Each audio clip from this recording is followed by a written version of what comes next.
Bonjour, donc on passe à la partie grande 2, que vous ne voyez pas ici parce que ma feuille est pliée, du chapitre sur la dérivation globale.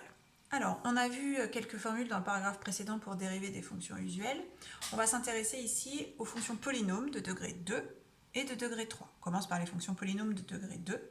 Donc, je vous rappelle que les fonctions polynômes de degré 2, ce sont les fonctions de la forme ax carré plus bx plus c.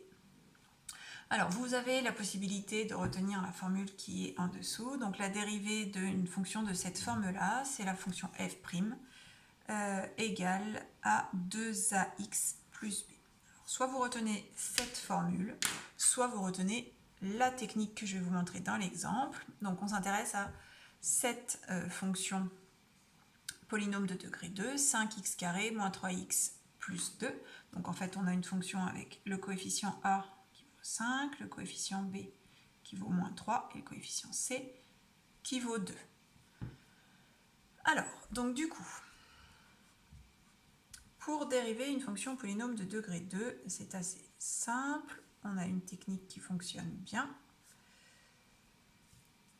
Alors, la première étape, ça va être de supprimer le terme constant. Celui-là, il s'en va. Ensuite, on va supprimer le x, mais on va bien conserver le moins 3.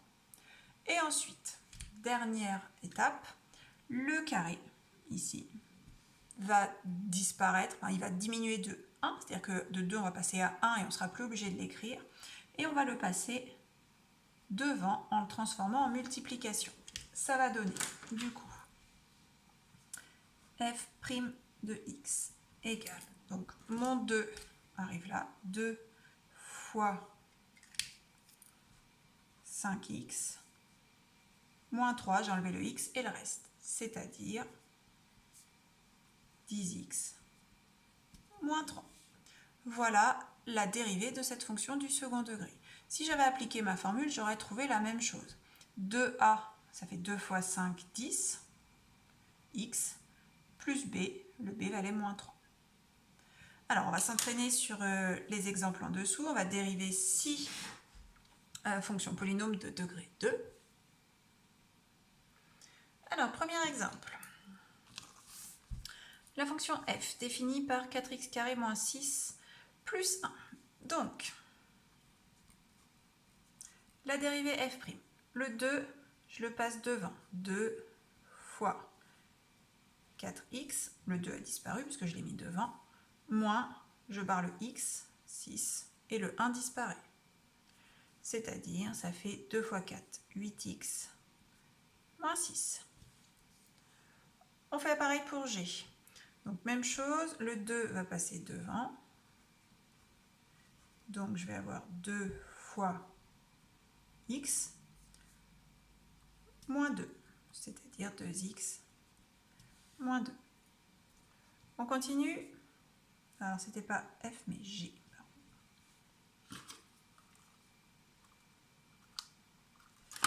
Allez, on passe à h' de x. Donc, le 2 passe devant. 2 fois moins 3x plus 2. Donc, j'enlève le x et le 8. 2 fois moins 3, ça fait moins 6x plus 2. Et c'est terminé. K' de x. Donc, c'est toujours des fonctions de degré 2 ici. Donc, je passe le 2 devant le x. 2 fois x. Donc là, c'était x. Donc, j'ai bien remis 1x. Attention. Donc, plus 1. Si vous regardez dans l'énoncé, c'était x carré plus x plus 1. Donc, attention, si je barre le x, vous allez avoir tendance à mettre qu'il n'y a plus rien. Sauf qu'il faut bien garder le coefficient de x. Donc, qui ici est 1. Donc, ça fait 2x plus 1. Ensuite, L' de x. Donc, le x carré, je passe le 2 devant. 2 fois 5x. Alors, attention, je n'ai pas de terme en x. Donc, tout ça, j'aurai pas de terme à garder. Je ne peux pas le coefficient de x, je ne peux pas le garder puisqu'il n'existe pas, c'est 0. Et 5 s'en va. Donc, ça fait 10x.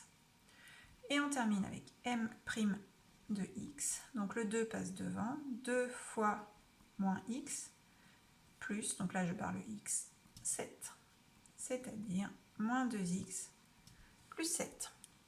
Voilà, donc cette technique est plus rapide que ce qu'on avait vu dans le premier paragraphe, mais ce qu'on a vu dans le premier paragraphe a permis d'arriver à cette technique et permet surtout de dériver d'autres types de fonctions.